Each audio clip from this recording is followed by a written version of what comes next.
지난 2004년 12월 인도양 연안의 대형 지진 해일이 들이닥쳐서 약 25만 명가량의 목숨을 앗아간 사건이 있었습니다. 그로부터 몇 주 동안 신문과 잡지에 하나님은 어디에 있는가를 따지는 독자 편지와 기사가 넘쳐났다고 합니다. 어느 기자는 한 칼럼에서 하나님이 정말 하나님이라면 선하지 않다, 하나님이 선하다면 그건 하나님이 아니다 라는 비판적인 내용을 기고하기도 하였습니다. 또한 최근 튀르키예 동남부와 시리아 서북부를 강타한 최악의 강진으로 인해 발생한 사망자는 약 5만 명을 넘어선 것으로 집계되었습니다. 해외뿐만 아니라 국내에서도 대형 참사들이 많이 있었는데 전 세계 지하철 사고 사망자 수 2위를 기록한 대구 지하철 참사와 삼풍백화점 붕괴 사고, 세월호 해상 교통사고, 그리고 헬로윈 참사 등이 있었습니다. 이처럼 대형 참사로 인해 발생하는 고통도 있지만 각 개인이 겪게 되는 고통도 다양한데 갑작스럽게 찾아온 질병으로 투병 생활을 시작하거나 불행한 사고로 인해 평생을 고통 가운데 보내야 하는 경우 등이 있고, 사람과의 관계에 어려움을 겪거나 재정적인 문제, 부모님이나 남편, 아내, 자녀들의 신앙 문제 등의 어려움을 겪게 되는 경우입니다.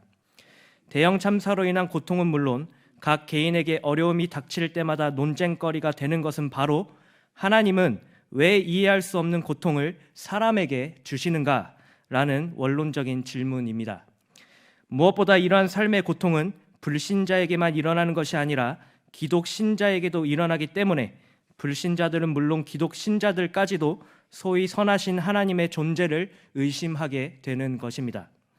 그런데 이와 같은 탄식은 오늘의 일만이 아니라 바로 본문이 쓰였던 그 시대에도 동일하게 나타났습니다. 본문 시편 88편을 기록한 시인 역시 극심한 고통으로 인해 하나님을 원망하기도 하였습니다.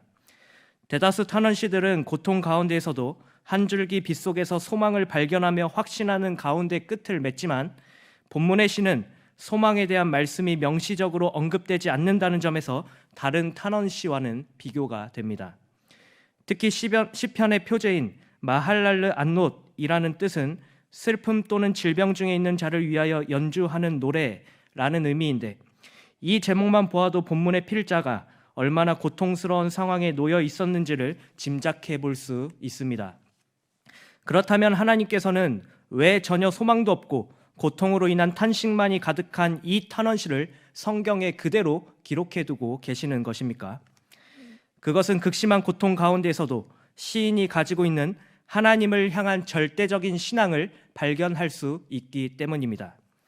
이 시간 고통으로 인해 좌절하고 아무런 소망조차 없는 것처럼 보이는 상황을 마주하거나 앞으로 마주하게 될 때 우리가 반드시 지켜야 할 하나님을 향한 올바른 신앙의 자세는 무엇인지 본문의 말씀을 통해 함께 상고해 보고자 합니다. 첫째로, 기독신자는 인생의 고통도 절대 주권의 하나님께서 허락하신 것임을 먼저 인정할 줄 알아야 합니다. 다 함께 본문 1절에서 9절까지의 말씀을 합독하시겠습니다. 여호와 내 구원의 하나님이여, 내가 주야로 주 앞에서 부르짖었사오니 나의 기도가 주 앞에 이르게 하시며 나의 부르짖음에 주의 귀를 기울여 주소서. 물은 나의 영혼에는 재난이 가득하며 나의 생명은 수월에 가까웠사오니 나는 무덤에 내려가는 자 같이 인정되고 힘없는 용사와 같으며 죽은 자 중에 던져진 바 되었으며 죽임을 당하여 무덤에 누운 자 같으니이다.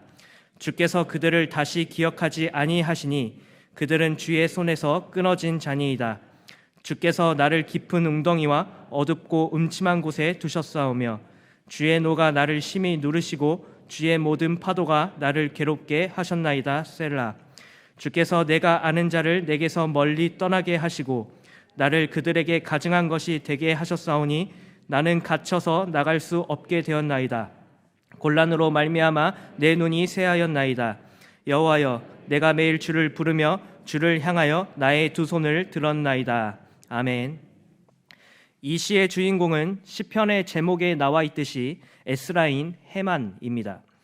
역대상 25장 5절과 6절에 보면 헤만은 하나님의 말씀을 가진 왕의 성견자라 재금과 비파와 수금을 잡아 여호와의 전에서 노래하여 하나님의 전을 섬겼으며 라고 말하고 있고, 역대상 6장 33절에는 해만은 찬송하는 자라라고 말하고 있습니다. 고통의 탄식으로만 가득 차 있는 비통한 탄원 씨와는 전혀 어울리지 않을 것 같은 하나님을 찬송하는 자, 왕의 성견자 해만이 바로 이 시편의 필자요 주인공입니다. 그렇다면 이토록 하나님의 영광을 힘차게 찬양하고 있던 해만이 직면하고 있었던 고통은 무엇입니까? 본문 3절 이하 5절에 그 내용이 구체적으로 기록되어 있는데, 먼저 해만은 나의 영혼에는 재난이 가득하며 나의 생명은 수월에 가까웠사오니 라고 하였습니다. 여기서 재난은 유익을 주지 못하고 해악을 끼치는 것을 의미하는데, 이러한 재난이 영혼에 미치고 있는 것으로 보아 그는 곧 자신의 존재 자체에 있어서 아무런 가치를 느끼지 못하는 심각한 정신적 고통을 겪고 있음을 짐작해 볼 수 있습니다.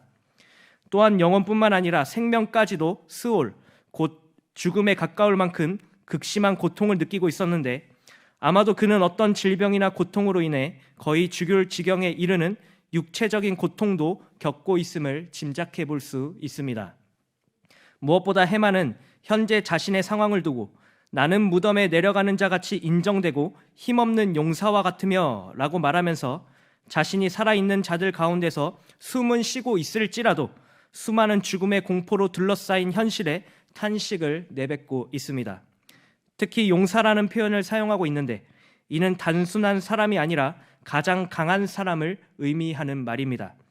즉 시인은 현재 자신이 당하고 있는 괴로움은 아무리 강한 용사라도 힘없는 자를 쓰러뜨리는 것처럼 넘어뜨리기에 충분할 만큼 매우 크고 압도적이었음을 더욱 강조하고 있는 것입니다. 한 인생을 살면서 마주한 고통이 얼마나 컸던지 그는 죽은 자 중에 던져진 바 되었으며 죽임을 당하여 무덤에 누운 자 같으니이다 라고 말하며 이미 무덤에 한 발을 들여놓은 것과 같은 고통스러운 현실을 당하고 있다고 말하였습니다. 이는 해만의 시각에서 볼 때 죽음에 이르는 고통으로 인해 주의 손에서 끊어진 자, 곧 하나님의 돌보심에서 끊어져 더는 기억되지 않는 비참함과 철저하게 자신이 하나님께 버림당하고 잊혀진 존재라고 생각하고 있는 것입니다. 그 고통의 끝이 어디인지 알 수 없을 정도로 처절했는데 6절 이하 8절에서 나타나고 있는 그 고통의 깊이는 웅덩이와 어둡고 음침한 곳 같았으며 주의 노와 주의 모든 파도로 인해 괴로운 상황을 피할 수 없는 사면초가의 상황이었습니다. 그뿐만 아니라 내가 아는 자들은 모두 멀리 떠나갔으며 자신은 그들에게 가증한 것이 돼버린, 정말이지 사방 어느 곳으로도 피할 길이 없는, 갇혀서 나갈 수 없게 된 고통스러운 현실이었습니다. 아무리 고난을 당하더라도 자신의 편이 되어 위로해줄 가족이나 친구라도 있으면 힘이 나겠지만 그마저도 허락되지 않는 상황을 두고 그저 탄식할 수밖에 없는 시인의 고통이 그대로 우리에게 전해지고 있습니다. 시인이 마주한 상황을 한마디로 요약하면 본문 8절 하반전의 말씀, 갇혀서 나갈 수 없게 되었나이다 라는 호소, 즉 어떻게든 이 고통을 피할 수 있는 문을 찾고자 하지만 찾을 수 없어 애통하며 간절히 부르짖을 수밖에 없는 고통이라고 할 수 있습니다. 그러나 이러한 상황을 마주하고 있던 해만에게는 놀랍게도 하나님을 향한 절대적인 신앙의 모습이 있었습니다. 그것은 바로 이 고통조차도 절대주권자 하나님께서 주셨음을 일단 먼저 인정하고 있다는 사실입니다. 본문 6절 이하 8절을 다시 보시면 고통을 주고 계신 주체를 두고 주께서라고 고백하고 있습니다. 다시 말해 시인은 지금 당하고 있는 고난의 현실이 갇혀서 나갈 수 없게 되었나이다 라고 탄식할 만큼의 큰 고통이었지만 이 고통조차도 바로 하나님의 손에서부터 나온 것임을 보다 명확하게 깨닫고 고백하고 있는 것입니다. 해만은 자신이 마주한 고통으로 인해 갇혀서 나갈 수 없는 처절하고 비참한 상황에 있었지만 본문 1절의 시작부터 여호와 내 구원의 하나님이여 내가 주야로 주 앞에 부르짖었사오니 라고 간절히 호소하는 가운데 진정한 문이 되어주실 구원의 하나님을 찾았으며, 또한 그는 하나님께서 자신의 기도를 들어주시기를 갈망하며 나의 부르짖음에 주의 귀를 기울여 주소서, 여호와여 내가 매일 주를 부르며 주를 향하여 나의 두 손을 들었나이다 라고 그저 하나님께 나와 간절히 부르짖는 성숙한 신앙의 모습을 보였습니다. 정신적, 육체적인 고통과 더불어 주님께 버림받은 것 같이 느껴지는 현실, 힘들고 지친 상황 속에서 나의 편이 되어줄 수 있는 사람이 없어 의지할 곳마저도 없는 극심한 고통을 겪게 된다면 그 누구도 이 상황을 쉽게 극복할 수 없을 것입니다. 그러나 절대 주권의 하나님의 손 안에 이 모든 것이 허용되었다는 사실을 인정하게 된다면 오늘 본문의 해망과 같이 구원의 하나님을 부르짖는 성숙한 신앙의 모습을 나타낼 수 있을 것입니다. 그러므로 성도는 극심한 고통을 겪게 될 때 절대 주권자 하나님의 놀라우신 뜻을 바라보고 모든 것을 합력하여 선을 이루어 가시는 하나님만을 바라보는 올바른 신앙을 반드시 나타내야 합니다. 성도 여러분, 우리도 인생을 살다 보면 해망과 같이 반드시 고통의 순간을 마주하게 됩니다. 생각지도 못한 갑작스러운 질병으로 투병 생활을 시작하거나 자연재해 혹은 교통사고 등 여러 가지 재난으로 모든 것을 한순간에 잃게 되는 경우가 있습니다. 또한 사람과의 관계로 어려움을 겪거나 혹은 강도 높은 일과 업무로 축적된 피곤한 육신 때문에 힘들어하기도 하며 앞날에 대한 근심과 걱정으로 스트레스를 받는 경우 등 크고 작은 파도와 같은 다양한 인생의 고통이 우리에게 찾아오게 됩니다. 지금 이 순간에도 여기 계신 성도님들 가운데 말하지 못할 힘든 현실로 고통을 겪고 계시는 분들이 분명히 계실 것입니다.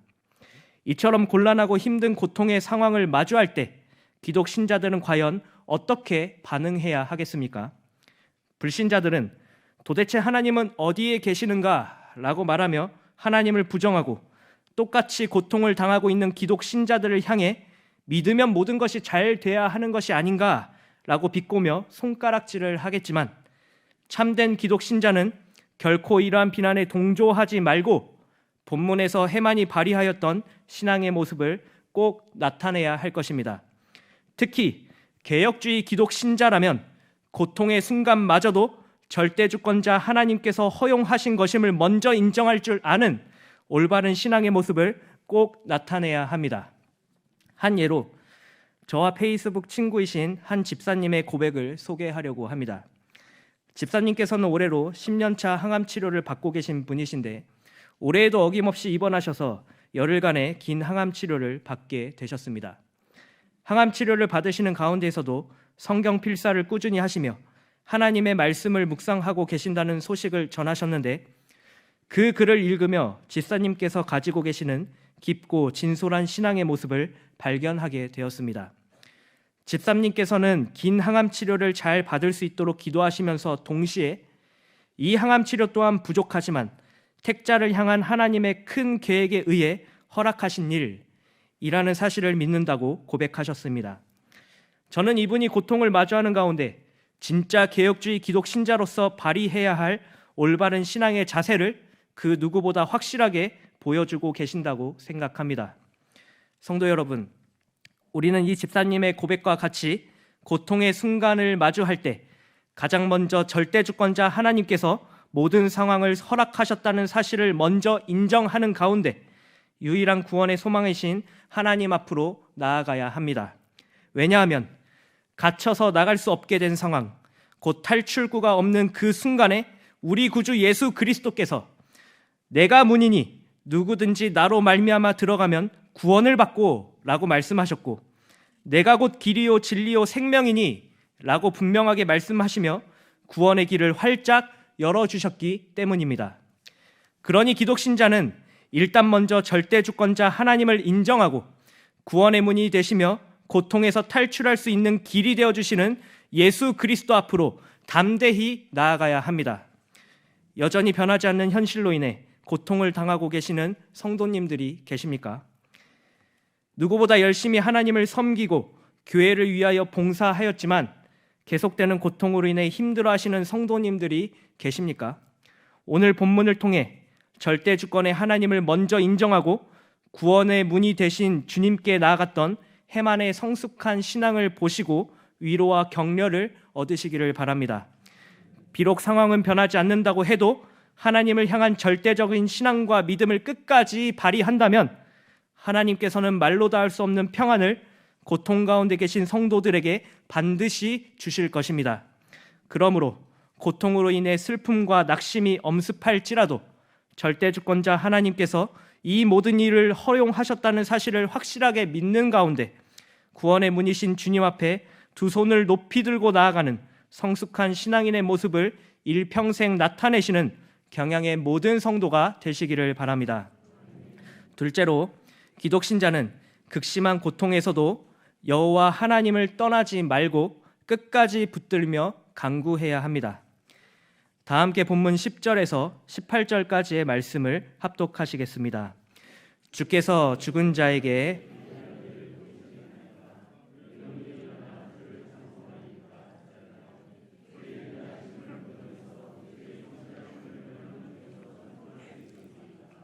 흑암 중에서 주의 기적과 이짐의 땅에서 주의 공의를 알 수 있으리이까. 여호와여, 오직 내가 주께 부르짖었사오니 아침에 나의 기도가 주의 앞에 이르리이다. 여호와여, 어찌하여 나의 영혼을 버리시며 어찌하여 주의 얼굴을 내게서 숨기시나이까. 내가 어릴 적부터 고난을 당하여 죽게 되었사오며 주께서 두렵게 하실 때에 당황하였나이다. 주의 진노가 내게 넘치고 주의 두려움이 나를 끊었나이다. 이런 일이 물같이 종일 나를 애우며 함께 나를 둘러쌌나이다. 주는 내게서 사랑하는 자와 친구를 멀리 떠나게 하시며 내가 아는 자를 흑암에 두셨나이다. 아멘. 본 시편을 기록한 해만이 당하고 있었던 정신적, 육체적 고통은 말로 다 할 수 없을 만큼 큰 것이었습니다. 그가 마주한 고통은 본문 15절의 말씀과 같이 어느 날 갑작스럽게 찾아온 것이라기보다 어릴 적부터 있었던 일이었는데, 여기서 사용된 히브리어 노아르는 어린 시절 혹은 젊었을 때를 의미합니다. 즉, 그는 가장 활발하고 생기가 넘치는 젊은 시절을 조금도 즐기지 못하고 고난을 당하여 죽을 만큼 힘든 시기를 보냈고, 주께서 두렵게 하실 때에 당황하였나이다 라고 말하며 여전히 변하지 않는 현실에 절망하고 있었습니다. 고통이 더욱 깊어지는 현실 앞에 해만은 이제 하나님께 질문 형식으로 탄원하며 간구하고 있는데, 본문 10절에 주께서 죽은 자에게 기이한 일을 보이시겠나이까? 유령들이 일어나 주를 찬송하리이까? 라는 질문과 11절에 주의 인자하심을 무덤에서 주의 성실하심을 멸망 중에 선포할 수 있으리이까? 라는 질문, 그리고 12절에 흑암 중에서 주의 기적과 이즘의 땅에서 주의 공의를 알 수 있으리이까? 라는 세 가지의 질문입니다. 먼저 첫 번째 질문을 알기 쉽게 번역하면 죽은 자에게 주의 기적을 보이시겠습니까? 죽은 자들이 일어나 주를 찬송할 수 있겠습니까? 라고 할 수 있습니다. 이 질문의 요지는 현재 자신이 죽지 않고 생명이 붙어 있으니 살려주시고 고난에서 건져주시면 하나님을 찬양할 수 있으니 응답해 달라는 것입니다. 이어서 두 번째 질문 역시 쉬운 말로 바꾸면 무덤 속에서 주의 사랑을 어떻게 외치겠습니까? 죽은 자가 주의 신실하심을 어떻게 알리겠습니까? 라고 번역할 수 있습니다. 이 질문의 요지 역시 죽은 자는 하나님의 인자하심과 성실하심을 결코 세상에 선포할 수 없는 무능력의 상태이기 때문에 이 일이 벌어지기 전에 자신을 고통에서 건져내어 달라는 호소입니다. 마지막 세 번째 질문은 주의 기적이 무덤 속에서 알려지겠습니까? 주의 신실하심이 잊혀진 땅에서 드러나겠습니까? 라고 번역할 수 있는데, 이 질문 또한 하나님을 찬양하고 섬길 수 있도록 흑암과 망각이라는 죽음의 두 결과에서 자신을 구해주실 것을 하나님께 간곡히 호소하는 것입니다. 해만은 이러한 간곡한 기도의 제목들을 아침에 나의 기도가 주의 앞에 이르리이다 라고 말하며 매일 아침 주님께 부르짖었습니다. 하지만 하나님의 눈과 귀는 모두 닫힌 것처럼 아무런 응답이 없었고, 결국 그는 본문 14절의 말씀처럼 여호와여, 어찌하여 나의 영혼을 버리시며 어찌하여 주의 얼굴을 내게서 숨기시나이까? 라는 탄식을 쏟아냈습니다. 특히 주의 얼굴을 내게서 숨기시나이까? 라는 말은 민수기 6장 26절에 여호와는 그 얼굴을 내게로 향하여 드사 평강 주시기를 원하노라 라는 제사장의 축복 기도와는 완전히 반대되는 내용으로 저주와 버려짐을 상징하는 표현입니다. 해만에게 있어서 하나님은 오히려 자신에게 진노를 바라시는 분이시고 두려움의 존재가 되어버렸습니다. 이로 인해 현재 그가 느끼는 감정은 이런 일이 물같이 종일 나를 애우며 함께 나를 둘러쌌나이다. 즉 온종일 이런 일이 홍수처럼 사방에서 밀어닥쳐 자신을 완전히 삼켜버린 최악의 상황이었을 것입니다. 무엇보다 주변에 사랑하는 가족도 자신을 위로해줄 친구도 그 누구도 옆에 있지 않고 오히려 흑암만이 친구로 남게 되는 그 고통이 사방으로 덮치고 말았습니다. 그러나 이러한 상황에서도 해만이 발휘했던 하나님을 향한 절대적인 신앙을 또다시 발견할 수 있습니다. 그것은 바로 극심한 고통 속에서도 결코 여호와 하나님을 떠나지 않고 끝까지 구원의 하나님께 간곡히 호소하고 있다는 사실입니다. 본문 13절에 여호와여 오직 내가 주께 부르짖었사오니 아침에 나의 기도가 주의 앞에 이르리이다. 이 말씀 가운데 오직이라는 표현과 아침이라는 표현을 주목해서 보아야 합니다. 오직이라는 표현은 유일하다는 말인데 해만은 어릴 적부터 곤란을 당하고 주께 버림받은 것처럼 느껴지며 자신에게 남은 건 흑암이라는 친구뿐인 암담한 현실 속에서도 오직 주님 외에는 다른 이가 없다는 일편단심의 신앙을 보여주고 있습니다.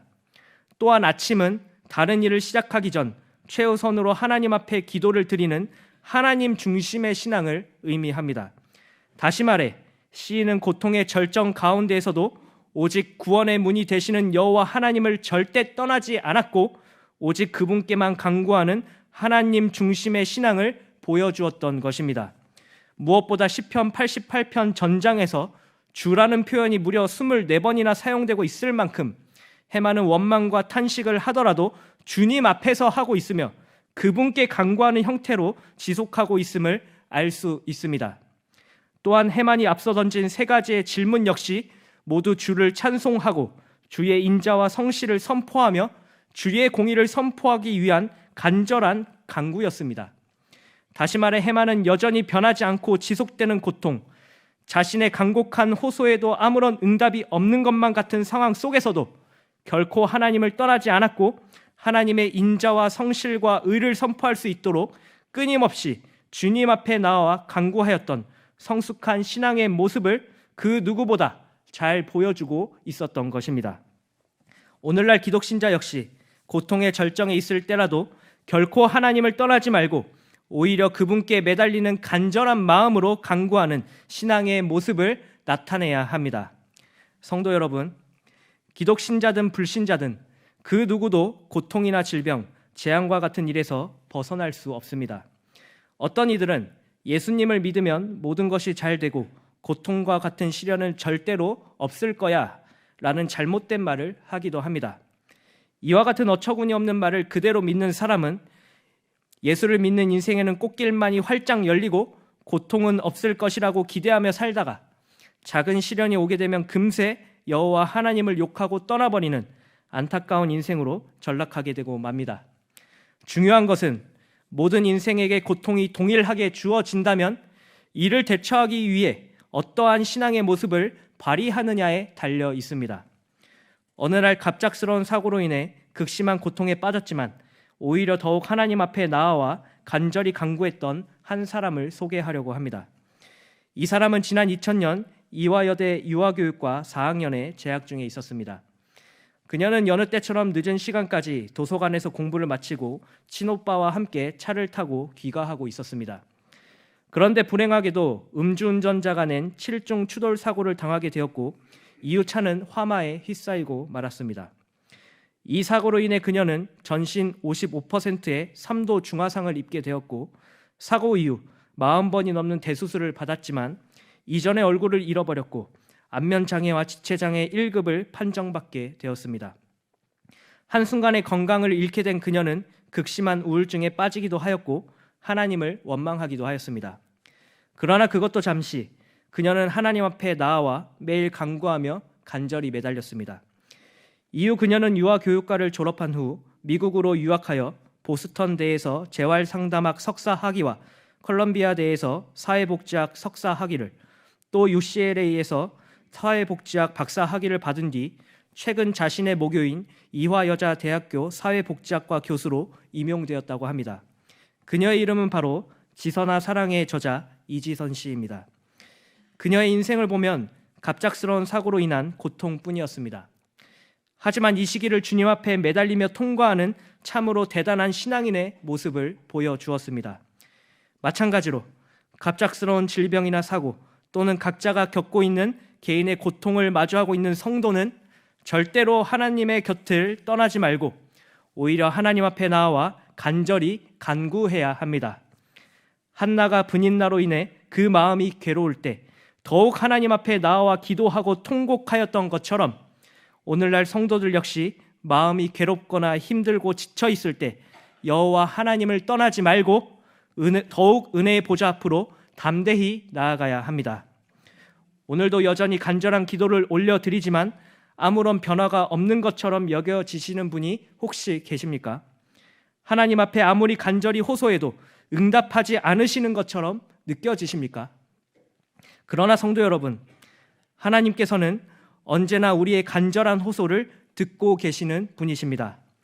로마서 8장 22절에 피조물이 다 이제까지 함께 탄식하며 함께 고통을 겪고 있는 것을 우리가 아느니라 라고 말씀하고 있는 것처럼 하나님께서는 우리의 고통을 이미 알고 계시고 탄식하시며 우리를 위하여 간구하고 계십니다. 오히려 우리는 히브리서 12장 2절과 3절에 기록되어 있는 그대로 예수를 바라보자, 참으신 이를 생각하라 라는 말씀을 기억하며 우리보다 더 심한 고통 가운데서도 인내하시며 견뎌내신 예수 그리스도를 소망하는 가운데 결코 하나님의 품을 떠나서는 안 됩니다. 하나님의 품 안에 있는 것이 우리에게는 큰 복이며 고통을 극복할 수 있는 유일한 길이라는 사실을 단 한순간도 잊어서는 안 됩니다.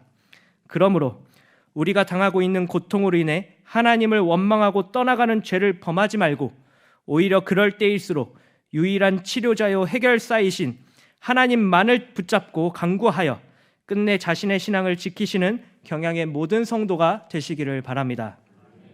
사랑하는 경향의 성도 여러분, 그리고 헌신을 다짐하시는 제13, 14, 15 남전도의 회원 여러분, 오늘 본문에서 살펴보았듯이 해만은 그 누구보다 하나님을 찬양하던 사람이었고 왕의 선견자였습니다. 그러나 하나님을 섬기며 누구보다 열심히 일했던 사람에게도 고통은 피해갈 수 없는 현실이었습니다. 그런 상황에서 해만은 하나님을 향한 절대 주권의 신앙을 지켰고 하나님을 굳게 붙들며 간구하였습니다. 또한 해만을 비롯한 성경 속의 수많은 인물, 가령 애굽에 팔려간 요셉도 여호와 하나님을 끝까지 붙들며 간구하였고 한순간에 모든 재산과 건강을 잃었던 욥 역시 자신의 상황을 두고 원망할지언정 우리가 하나님께 복을 받았은즉 화도 받지 않겠느냐라고 말하면서 모든 것이 절대주권자 하나님께서 주신 것임을 먼저 인정하는 위대한 신앙의 모습을 보여주었습니다. 무엇보다 하나님의 독생자이신 예수님조차 이 땅에서 평화의 꽃길만 걸으셨던 것이 아니라 골고다의 길을 걸으셨으며 십자가에서 사람이 겪을 수 있는 최상의 고통을 당하시며 돌아가셨습니다. 예수님 자신도 십자가라는 극단의 고통을 앞에 두셨을 때 아버지께서는 모든 것이 가능하시오니 이 잔을 내게서 옮기시옵소서라고 말씀하시며 인간의 연약함을 나타내셨고 십자가에서 돌아가시기 직전 엘리 엘리 라마 사박다니 나의 하나님 어찌하여 나를 버리셨나이까 라고 고통의 절정에서 하나님을 찾아 목소리를 높여 울부짖기도 하셨습니다. 그러나 예수님께서는 절대주권자 하나님의 뜻을 인정하시며 그 모든 것들을 스스로 감당하셨습니다. 그러므로 우리는 예수님께서도 이러한 고통을 모두 체휼하셨다는 사실 때문에 위로와 격려를 얻을 수 있게 되었습니다. 히브리서 4장 15절에 우리에게 있는 대제사장은 우리의 연약함을 동정하지 못하실 이가 아니요 모든 일에 우리와 똑같이 시험을 받으신 이로되 죄는 없으시니라 라고 말씀하신 것처럼 기독신자는 고난이라는 난제를 마주하였을 때 우리보다 앞서 고난을 받으신 예수 그리스도를 먼저 생각하며 오늘 우리에게 교훈하고 있는 올바른 신앙의 자세를 반드시 지켜야 합니다. 이처럼 예수 그리스도의 성육신과 십자가라는 기독교의 가르침을 받아들이면 고통 가운데서도 큰 위로를 얻을 수 있습니다. 특히 오늘 본문에서 교훈하는 그대로 고통을 당하는 상황마저도 절대 주권자 하나님께서 허용하셨으며 모든 것이 하나님의 손 안에 있다는 사실을 믿음으로 바라보고 인정하고 고통의 절정에 이를 때에라도 여호와 하나님을 절대 떠나지 않고 유일한 구원의 문이 되시는 그분께 간절히 간구해야 합니다. 이것이 오늘날 고통을 마주하고 있는 기독 신자들의 올바른 신앙의 자세입니다. 그러므로 어두움이 짙을 때 별빛이 더욱 영롱한 것과 같이 깊은 고통 속에서 그 밝고 환한 빛으로 우리를 찾아와 주시는 소망의 주님을 바라보고 모든 문제보다 더욱 크신 하나님만을 의지하며 나아가시는 경양의 모든 성도들이 되시기를 간절히 바랍니다.